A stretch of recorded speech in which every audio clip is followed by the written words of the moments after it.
Elizabeth Warren has not endorsed either candidate, Bernie Sanders or Hillary Clinton, or theoretically Martin O'Malley. But she had an op-ed out in the New York Times just a couple of days ago. Curious timing. Let me tell you what's in it and then decipher it for you. She said, while presidential candidates from both parties feverishly pitch their legislative agendas, voters should also consider what presidents can do without Congress. Agency rules, executive actions, and decisions about how vigorously to enforce certain laws will have an impact on every American without a single new bill introduced in Congress. Now, a lot of people have taken this to mean, oh, Elizabeth Warren's telling you it's important to elect a Democratic president because they can still get a lot done even if Republicans block action in Congress. Now, wait a minute, though. We're not deciding between Democratic candidates and Republican candidates now. If she put this op-ed out right before the general election, that logic would make sense. We're about to vote in Iowa caucus between two different Democratic candidates. The clear, correct interpretation of this op-ed is Elizabeth Warren is saying, vote for Bernie Sanders. I can't endorse him for whatever political reason. She has decided not to go in that direction for now. But listen to the rest of what she says. She says the failure to adequately punish big corporations or their executives when they break the law undermines the foundations of this great country. Justice cannot mean a prison sentence for a teenager who steals a car, but nothing more than a sideways glance at a CEO who quietly engineers the theft of billions of dollars. Now, which candidate in the Democratic caucus in Iowa and in the primaries and the rest of the election is in favor of going after the big banks aggressively, and which one takes a lot of money from the big banks?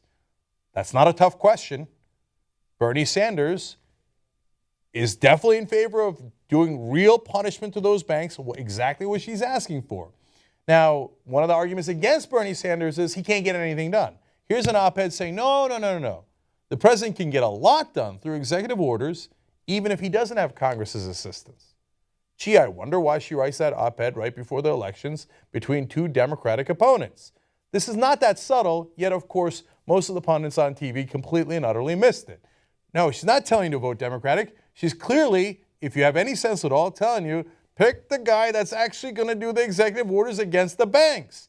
Hillary Clinton, having received hundreds of thousands of personal money from the big banks for speeches, in fact, millions overall, just over 600,000 from Goldman Sachs alone, having received millions upon millions of dollars for her super PACs and her campaigns from those same big banks, is she going to nominate people who are going to be tough on them? And that's the second point that Elizabeth Warren talks about.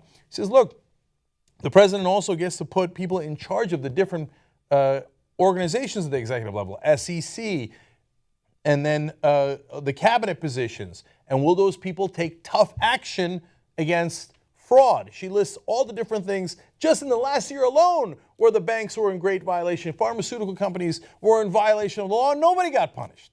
Hillary Clinton says, I will follow along in Barack Obama's path. Barack Obama didn't punish any of those people. Bernie Sanders says, I'm going to break their back. Her suggestion here is not subtle, except, again, almost everybody in the establishment media either missed it on purpose or they really don't understand politics very well. Last quote from the editorial. She said, legislative agendas matter, but voters should also ask which presidential candidates they trust with extraordinary power to choose who will fight on the front lines to enforce the laws. The next president can rebuild faith in our institutions by honoring the simple notion that nobody is above the law, but it will happen only if voters demand it. Again, people are wondering if Bernie Sanders can win. And here she is ending her editorial by saying, well, he can win if you demand it. If you don't, well, then the person who's going to protect the big banks is going to win. This is not subtle. This is Elizabeth Warren saying, hey, wake up. One guy will actually do the job, and it's Bernie Sanders.